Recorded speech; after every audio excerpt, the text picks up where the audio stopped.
అందరికీ నమస్కారం. ముందుగా వైఎస్ఆర్ కాంగ్రెస్ పార్టీ నాయకులకు వైఎస్ఆర్ కాంగ్రెస్ పార్టీ 15వ ఏట ఆవిర్భావ దినోత్సవం నిన్న జరుపుకోవడం జరిగింది. అందరికి కూడా శుభాకాంక్షలు.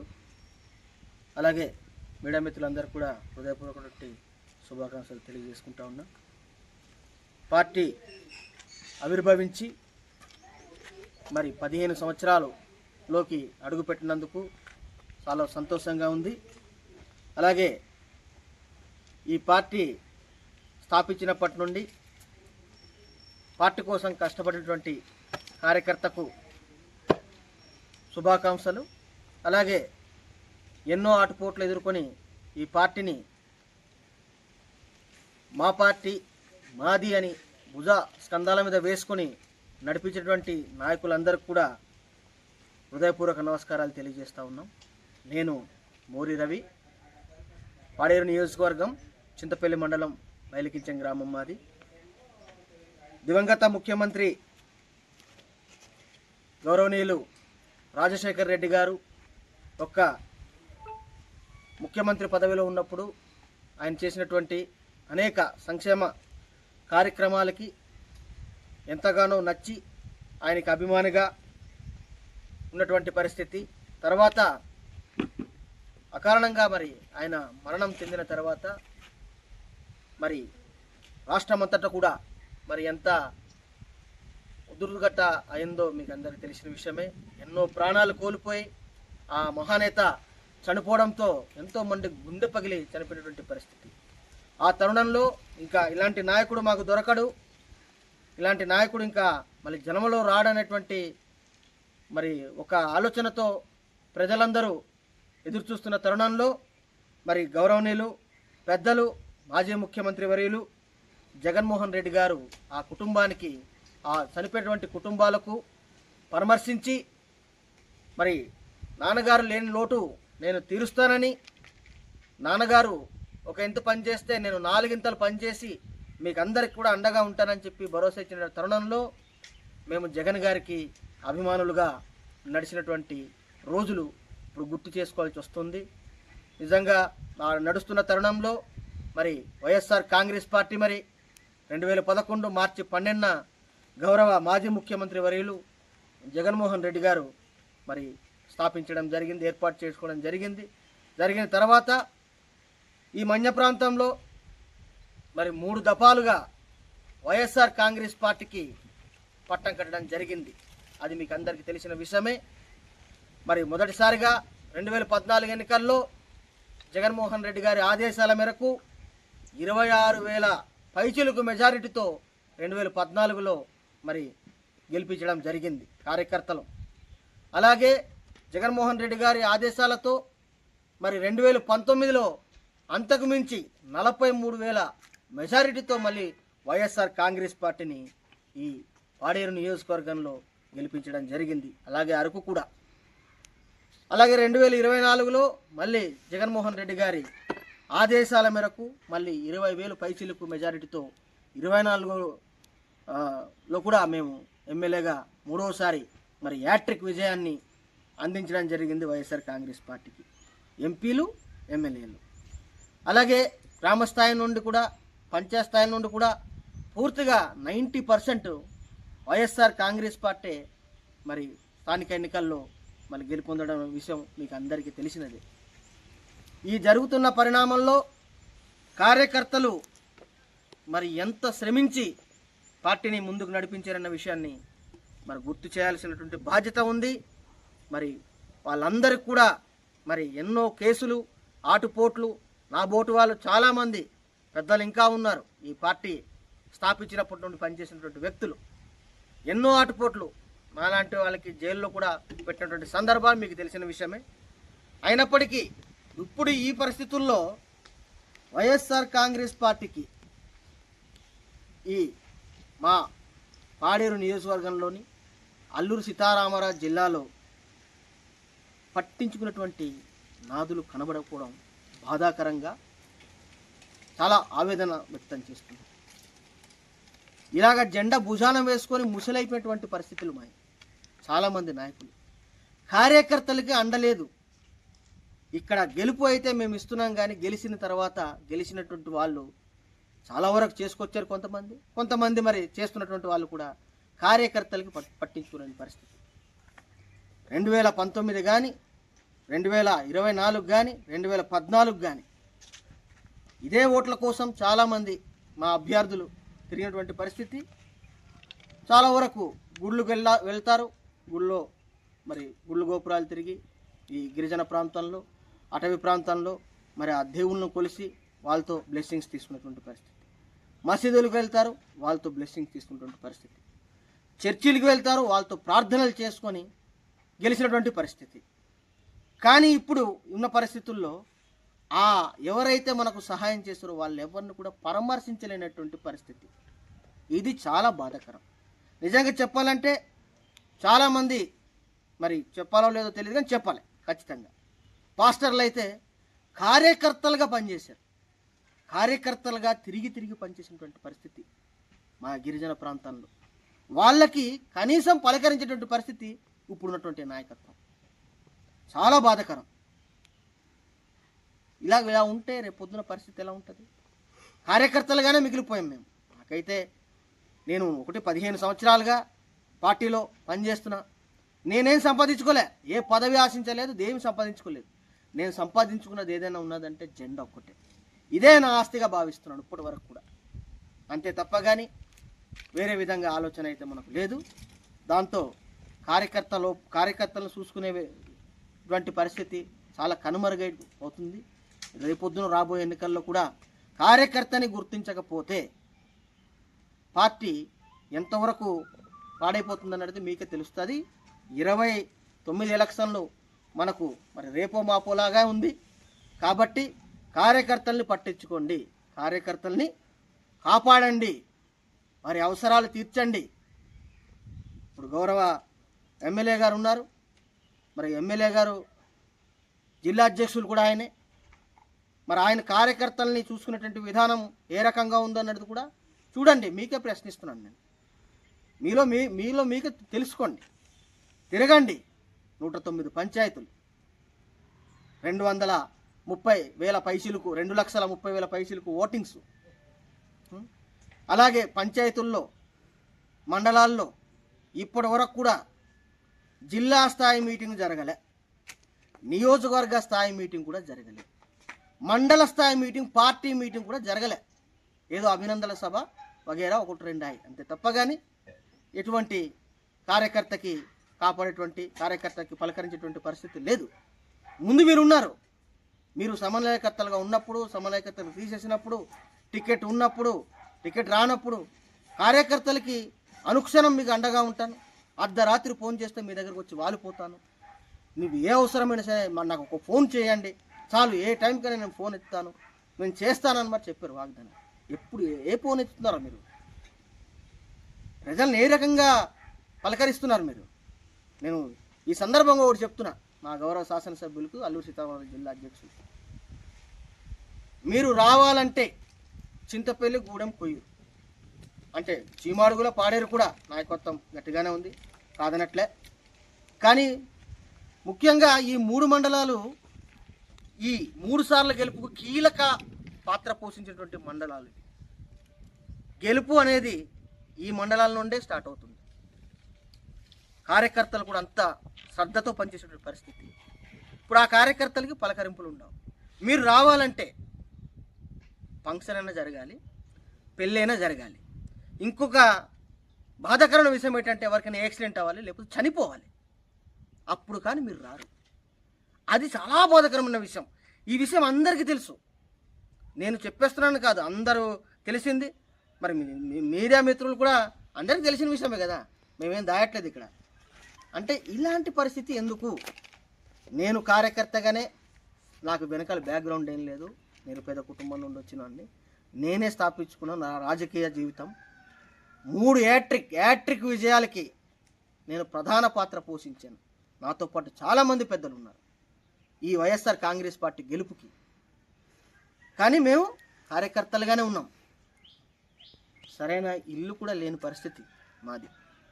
కానీ మాకున్నది ఆస్తి ఈ జెండా అని ఒకటే నమ్ముకొని తిరుగుతున్నాం. కాబట్టి దయచేసి పెద్దలు గమనించండి, కార్యకర్తల్ని కాపాడండి. కార్యకర్తలు ఉంటేనే కానీ నాయకుడు తయారవుతాడుగా, నాయకుడు కార్యకర్తలని తయారు చేసే పరిస్థితి లేదు. కార్యకర్తలే నాయకుల్ని తయారు చేయగలరు. కాబట్టి గౌరవ పెద్దలు మరి ఏమైనా తప్పుగా మాట్లాడుంటే మీరు ఏమనుకున్నా పర్వాలేదు, కానీ మీ పరువు తీసేయడానికో లేకపోతే మీకు ఏదో చేసేయడానికో నాకు వ్యక్తిగతంగా నాకేమి లే. నాకు వ్యక్తిగతంగా మీ ఈ వైఎస్ఆర్ కాంగ్రెస్ పార్టీ పెద్దలకి చెప్తున్నాను, మీకు మాకు వ్యక్తిగతంగా ఎటువంటి లే. కానీ కార్యకర్తగా నా ఆవేదన, ఇది నా ఆవేదన, నా ఒక్కడిది కాదు, చాలామంది వందలాది వేలాది మంది కార్యకర్తల ఆవేదన. కార్యకర్తలను కూర్చోబెట్టండి, మాట్లాడండి, భరోసా ఇవ్వండి. కార్యకర్త కార్యక్రమాలు ఏర్పాటు చేయలేడు, ఎందుకంటే వారికి ఎటువంటి ఆదాయం ఉండదు. కూలి చేసుకుంటేనే కానీ కుండాడని బతుకు మాది. కానీ పార్టీ జెండా పట్టుకొని తెల్ల సొక్కలు వేసుకొని తిరుగుతున్నాం. ఎందుకంటే పార్టీ జనాల్ని ఖచ్చితంగా కాపాడుతుంది. పార్టీ ఉంటేనే, ఈ పార్టీ అధికారంలోకి వస్తేనే ప్రజలందరూ కూడా బాగుంటారని చెప్పి జెండా పట్టి తిరిగినటువంటి పరిస్థితులు మాయి. కాబట్టి నాయకత్వ లోపం చాలా ఎక్కువ ఉంది. దయచేసి పెద్దలు గమనించాలి. నాయకత్వం ఒంటెద్దు పోకడాలు అయిపోతున్నాయి. నిజంగా నిన్న జరిగినటువంటి ఆవిర్భావ దినోత్సవం చింతపల్లిలో ఒక 3-4 చేశాం. అఫ్కోర్స్ ఉండొచ్చు, పాడేరు మరి గౌరవ అధ్యక్షుల వారి ఆదేశాల మేరకు మరి కలెక్టరేట్కి యువత పూర్ అనే కార్యక్రమం ఏర్పాటు చేశాం. అల్లూరు సీతారామరాజు జిల్లా పాడేరు నియోజకవర్గం, అరకువేరు నియోజకవర్గం, రంపచోడవరం నియోజకవర్గం. ఇక్కడ ఎంత బాధకరం అంటే పట్టుమని 100 మంది లేరు ఆ కార్యక్రమాన్ని. ఎందుకు రాలేదు పట్టుమని 100 మంది?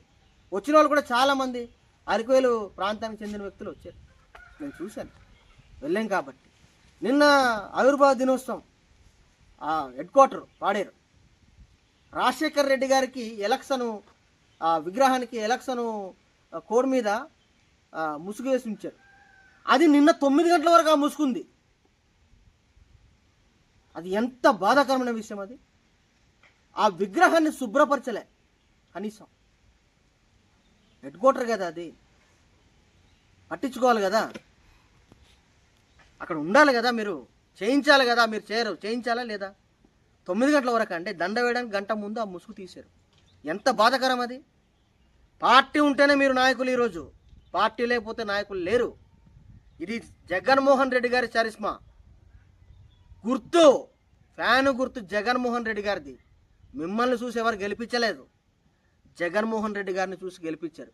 క్యాండిడేట్ ఈరోజు ఎవరు? ఈరోజు మీరున్నారు, రేపు నేనైనా సరే జగన్మోహన్ రెడ్డి గారి సింబలే, ఆ ఫ్యాన్ గుర్తే, ఆ మహనీయుడి యొక్క గొప్పతనమే మన గెలుపులు. అంతే తప్ప కానీ మన సొంత చరిస్మా అయితే కాదు. గుర్తుపెట్టుకోండి, గెలిచిన వాళ్ళందరూ కూడా సర్పంచులు, ఎంపీటీసీలు గెలిచి, జడ్పీటీసీలు, ఎంపీపీలు ఆయన వరకు చెప్తున్నాను, మీది కాదా గెలుపు, జగన్మోహన్ రెడ్డి గారిది. అది గుర్తుపెట్టుకోండి. కనీసము ఒక పక్షం వాళ్ళు ఒక న్యూస్ వేస్తే కౌంటర్ అయ్యారండి. వీళ్ళు పదవులు వీళ్ళకి కావాలి, కానీ పార్టీ మీద దూషణాలు చేస్తున్నప్పుడు వీళ్ళు పార్టీ వైపు ఉండి స్టేట్మెంట్ వేయలేని పరిస్థితి. రాష్ట్రం అంతటా మరి జైల్లో పెడుతున్నారు, కొన్ని పరిస్థితులు ఉంటాయి, జైల్లో పెడుతున్నారు. వెళ్ళరాలా మీరు పదవి పూర్తి స్థాయిలో అనుభవించేస్తున్నారే. జగన్మోహన్ రెడ్డి గారి భిక్షతో, దేవుడి దయతో ఈ గిరిజన ప్రాంత ప్రజలు, కార్యకర్తలు, అమాయక ప్రజలు, నమ్మితే ప్రాణమించేటువంటి ప్రజలు, కార్యకర్తలు, వాళ్ళు దీంతో ఆ కార్యకర్తలనే పట్టించుకోవట్లేదు, మీరు పార్టీనే పట్టించుకుంటారు. ఇంకా కార్యకర్తలనే మీరు పట్టించుకోవట్లేదు, ఇంకా పార్టీని ఏం పట్టించుకుంటారు? బాధ అనిపిస్తూ ఉంది, చాలా ఆవేదన నాకు ఉంది. ఈరోజు పదవుల్లో ఉండొచ్చు, మేము లేకపోవచ్చు, కానీ పార్టీ ఎప్పుడు ఉంటుంది. పార్టీ ఉంటేనే మనం ఈరోజు ఒక స్టాండ్లో ఉంటున్నాం. అది గుర్తుపెట్టుకోవాలని తెలిసి ఒంటెద్దు పోకడాలు దయచేసి వద్దు. మీరు పదవులు ఎవరికైనా ఇచ్చినా, ఇవ్వకపోయినా, తీసినా తీయకపోయినా, వేసినా సరే మీరు ఒక ఇంటి సంబంధిత పెద్దలు కూర్చోబెట్టండి. ఇది పలానా పదవి ఈయనకి ఇద్దాం అనుకుంటున్నాం, మీరు కరెక్టా కాదా, మరి ఇప్పటి నుండి కష్టపడ్డారు, వీళ్ళకి సముచిత స్థానం కనిపిస్తే రేపొద్దున ఆ గ్రామాల్లో, ఆ పంచాయతీల్లో, ఆ మండలాల్లో చూసుకుంటారండి. చాలా వరకు జిల్లా అధ్యక్ష పదవులు వివిధ విభాగాల్లోని ఇచ్చారు. మరి వాళ్ళందరూ ఏమైపోయారు? నిన్న మరి ఆ కార్యక్రమానికి వారు లేరు. చాలామంది 10 మందికి వెనక తీసుకురాలేని పరిస్థితి. ఒక జిల్లా కార్యక్రమం జరుగుతున్నప్పుడు ఎంతమందితో చేయాలి? 2,30,000 పైసలకు ఓటింగ్సు, 2,300 గ్రామాల పైసలకు 109 పంచాయతీలు, సుమారు 80% వైఎస్ఆర్ కాంగ్రెస్ పార్టీలో గెలిచినటువంటి వ్యక్తులే ఎందుకు నిన్న రాలేకపోయారు? లోపం ఎక్కడుంది? అది గమనించాల. నాయకత్వ లోపం ఉంది కాబట్టి కార్యకర్త ఈరోజు వెనుకండుగు వేస్తున్నారు. సంతోషం ఏంటంటే వేరే పార్టీలకు వెళ్ళట్లేదు. అది గమనించాలి. వేరే పార్టీకి కండువలు వేసుకొని పారిపోవట్లేదు, మందగించి పోతున్నారు. పట్టించుకునే నాదుడు లేక అలా ఉండిపోతున్నారు. కాబట్టి దయచేసి గౌరవ పెద్దలందరూ కూడా దీన్ని దృష్టిలో పెట్టుకొని ఉన్న వ్యక్తులకే మళ్ళీ ఇంకో పదవులు ఇవ్వకండి. గెలిచినటువంటి వాళ్ళు ఉంటే సామాజిక వర్గాలు చూస్తున్నారు. నేను ఒకటే చెప్తున్నాను, పాడేరు నియోజకవర్గం కానీ అరకు కానీ సామాజిక వర్గాలు చూడకండి. అందరూ కూడా వైఎస్ఆర్ కాంగ్రెస్ పార్టీ వర్గమే. అందరూ కూడా మేమందరం కూడా గిరిజనులమే. ఇక్కడ మళ్ళీ సామాజిక వర్గాలుగా విభజన చేసి రేపొద్దున జరిగేటువంటి ఎలక్షన్కి చెప్తున్నాను, టికెట్లు ఇవ్వడం మాత్రం మనే. ఎవరికైతే మంచి పేరు ప్రతిష్టలు ఉంటే వాళ్ళకి ఇవ్వండి. ప్రతిష్ట అంటే డబ్బులు ధనం ఉన్న వాళ్ళకి టికెట్లు ఇవ్వడం కాదు. వాళ్ళు ఇలాగే ఇదిగో ఎవరు తిరగకుండా గెలిచేసి వాళ్ళు కాము పడుకుంటారు. జనాలతో నిరంతరం నడిచేటువంటి వ్యక్తులు గుర్తించండి, అప్పుడు బాగుంటుంది పార్టీ. ఇదే నా ఆవేదన. దయచేసి వేరే విధంగా అనుకుంటే కనుక అది మీ విజ్ఞతకు వదులుతున్నాను, కానీ ఇది వాస్తవము. ఈ గెలిచిన రాష్ట్రం అంతటా కూడా మరి ఓడిపోతే అరకు పాడేరు గెలిపించుకోవడం అనేది ఎంత గొప్ప విషయం. ఇలా టక్కడ ఎలా ఉండాలి పార్టీ కార్యకర్తలు ఏ రకంగా చూసుకోవాలి నాయకులు అన్నది కూడా మీరు గుర్తుపెట్టుకోవాలి. మరీ ముఖ్యంగా మోరీ రవీణవాడు మాట్లాడేటంటే మోరీ రవీణవాడు నిజాయితీగా కష్టపడ్డాడు కాబట్టి మాట్లాడతాడు, ప్రశ్నిస్తాడు ఈరోజు. ఎందుకంటే కార్యకర్త ఆవేదన ఇది. నేను కూడా ఒక కార్యకర్తను కాబట్టి చెప్తున్నా. మోరీ రవి అంటే ఎలా పనిచేసేవాడు గతంలో చేసినటువంటి వాళ్ళందరికీ అడగండి. మాకు గౌరవనీయులు పెద్దలు మరి 2014లో మాజీ మంత్రివర్యులు మరి అన్నగారు అమర్నాథ్ గారికి అడగండి, జిల్లా అధ్యక్షులుగా ఆయన చేశారు. రవి అనే వ్యక్తి ఎలా పనిచేశారని. తర్వాత మాజీ ఎమ్మెల్యే గారు రాగిలక్ష్మి గారికి అడగండి. కొన్ని అరకు పార్లమెంటు సభ్యురాలు మాజీ మాధవి గారికి అడగండి.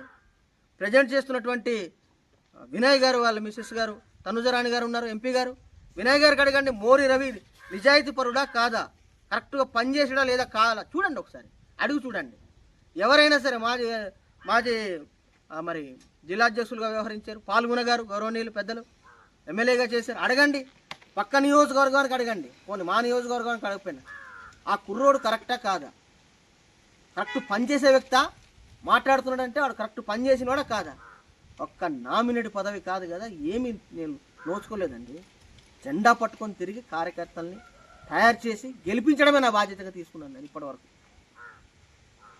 తెల్ల గుడ్డలు వేసుకొని బయట తిరిగేసినంత మాత్రం ఉన్నవాడు కాదు కదా. ఇదిగో నా ఇల్లు, నేను, నా వ్యవహారం. కానీ ఇంకా పార్టీ కార్యకర్తగానే చచ్చిపోవడం కూడా ఇష్టమే నాకు. ఇలా చేస్తున్నాం టార్గెట్ కూడా చేస్తారు, చేస్తే చంపేసుకోండి మీ ఇష్టం. కానీ కాకపోతే పార్టీ అనేది మాత్రం పాడు చేయకండి. పార్టీని పాడు చేస్తే మాత్రం నాకు చంపేసిన దయ్యమై మీకు చంపేస్తాను చెప్తున్నాను ముందే. నేను పార్టీని మాత్రం పాడు చేయవద్దు. విచ్చలం చేసేస్తున్నారు పార్టీని. గ్రూప్ రాజకీయాలు మీకు ఎందుకు, గ్రూపులు ఎందుకు? ఆ గ్రూప్లో ఉన్నటువంటి నాయకులు ఎవరైనా కనిపిస్తే ఆ గ్రూపు కదా అంటే వారు వైఎస్ఆర్ కాంగ్రెస్ పార్టీ కాదా, వారు వేరే పార్టీ వల్ల? ఇలా మీరే అనేసుకొని చేసి ఉంటుంది పోకడాలు చేసుకొని ఇష్టానుసారంగా వ్యవహరించేసి ఇష్టానుసారంగా నిర్ణయాలు తీసుకొని అది తప్పు. గుర్తుపెట్టుకోండి, దయచేసి గుర్తుపెట్టుకొని పార్టీని నడిపించండి. ఇంకా బోల్డ్ భవిష్యత్తు ఉంది పార్టీ. మరి నిజంగా గౌరవ మాజీ ముఖ్యమంత్రి వారు మళ్ళీ ముఖ్యమంత్రిగా చూడాలని ఎంతో ఆశ ఉంది. దానికోసం మనం అందరం శ్రమిస్తున్నాం. ఇంకా నిజంగా పార్టీ స్థాపించినప్పుడు ఉన్నటువంటి కార్యకర్తలకి మరొక్కసారి హృదయపూర్వక పాదాభివందనాలు. పార్టీ మీ వల్ల ఇంత ఘన విజయంగా ముందుకెళ్తుంది. ఆటుపోట్లు అనేవి వస్తుంటాయి, మరి ఎన్నో ఎదుర్కొన్నాం మనం. జైలు పాలయం, ఇంకా టైం ఉంది, కంగారు పడవలసిన పని లేదు. ఖచ్చితంగా మళ్ళీ మన ప్రభుత్వం వస్తుంది, మళ్ళీ అందరికీ మేలు జరుగుతుందని నేను ధైర్యంగా చెప్తూ మీకు అందరికి కూడా మరి 10వ ఏట అడుగుపెట్టిన సందర్భంగా ఇంకా ఉత్సాహంగా మనం పనిచేయాలని, మనము 10 సంవత్సరాలు మనం ప్రతిపక్షంలోనే ఉన్నాం, 5 సంవత్సరాలు పక్షంలో ఉన్నాం. ఇంకా రాబోయే రోజుల్లో మరి పూర్తి స్థాయిలో కూడా అధికారంలోకి వచ్చేటువంటి పరిస్థితి ఉంటుంది. కాబట్టి దయచేసి కార్యకర్తలందరూ కూడా మరి ఎటువంటి దిగులు చెందకండి. మనకు ఉన్నటువంటి ఎజెండా జగన్మోహన్ రెడ్డి గారి. Thank you. నమస్తే.